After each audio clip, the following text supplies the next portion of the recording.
ప్రియులారా, అపొస్తలుడైన పౌలు తన ఆత్మీయ కుమారుడైనటువంటి తిమోతికి రాస్తూ, నా కుమారుడా, వీరికి నీవు విముఖుడవై ఉండుము అని ఆదేశిస్తూ ఉన్నాడు.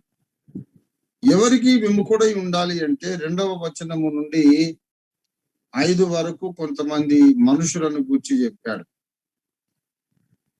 ఈ మనుషులను గూర్చి ఎందుకు చెప్పాల్సి వచ్చిందంటే, మొదటి వచనములో ఒక మాట అన్నాడు, నా కుమారుడు అంచె దినములలో అపాయకరమైన కాలాలు వస్తాయి అని చెప్పాడు.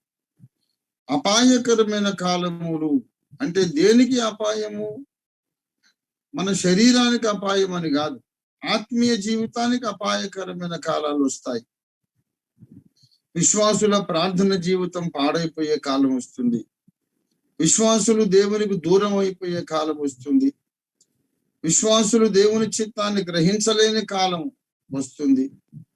విశ్వాసులు దేవుని దగ్గర బహుమానం సంపాదించుకోవడం మానేసి గద్దింపును సంపాదించుకునే దుర్దినాలు వస్తాయి. దేవుని ముందు తలెత్తుకుని నిలబడలేనటువంటి, సిగ్గుపడాల్సిన పరిస్థితి విశ్వాసులకు వచ్చే పరిస్థితులు వస్తాయి. అపాయకరమైన కాలాలు. యాక్సిడెంట్స్ అనేవి రోడ్డు మీద జరుగుతూ ఉంటాయి. శారీరకంగా చాలా మంది కాళ్ళు ఇరుగుతాయి, చేతులు ఇరుగుతాయి, ఫ్రాక్చర్లు అవుతాయి, ప్రాణాలు పోతాయి. యాక్సిడెంట్ జరగాలని ఎవరు ఇష్టపడరు, జరగకూడదు అనుకుంటారు. నాకు యాక్సిడెంట్ జరగదులే అనుకుంటారు. ఏం కాదులే అని రోడ్డు ఎక్కుతారు, కానీ దురదృష్టవశాత్తు జరిగిపోతుంది. అనుకోని విధంగా ప్రమాదాలు జరిగి శరీరానికి ఎలా దెబ్బలు తగులుతూ ఉంటాయో, ఆత్మీయ జీవితంలో మనకు అలాగే కొన్ని ప్రమాదాలు జరుగుతాయి. ఆ ప్రమాదాలు కలిగే కాలాలు వస్తూ ఉన్నాయి. అంచె దినములలో అన్నాడు. ఆ దినాల్లో మనం ఇప్పుడు బ్రతుకుతున్నాం. దేని గురించి బైబిల్ అంచె దినాలు, కడవరి దినాలు అని చెబుతుందో, ఆ కడవరి దినాల్లో, అంచె దినాల్లో మనము ఈ కాన్ఫరెన్స్ పెట్టుకున్నాం.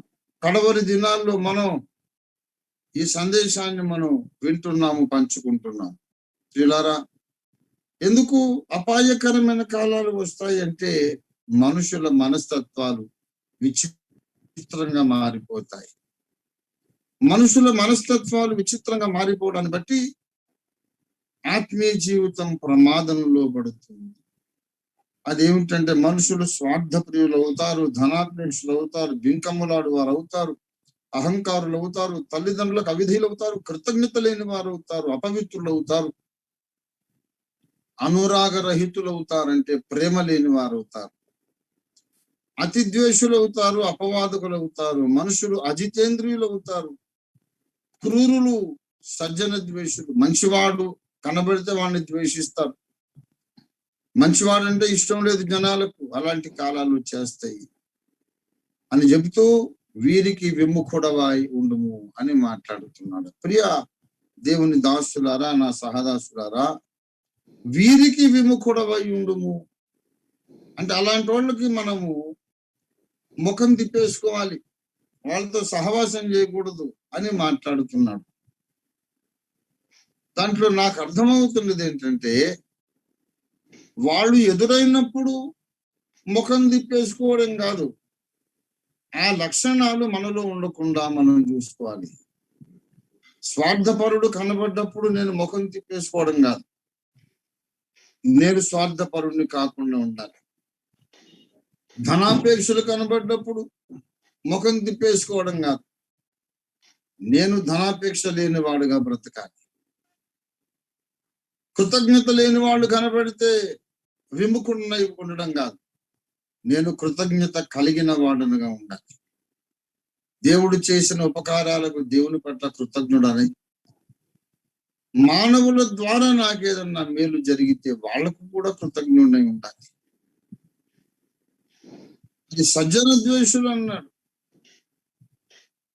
దావీదును అనేక మంది నిర్హేతుకంగా ద్వేషించారు. మనం అలాగూ దైవజనులను ద్వేషించువారుగా ఉండొద్దు, కానీ దైవజనులను మనం ప్రేమించువారుగా ఉండాలి.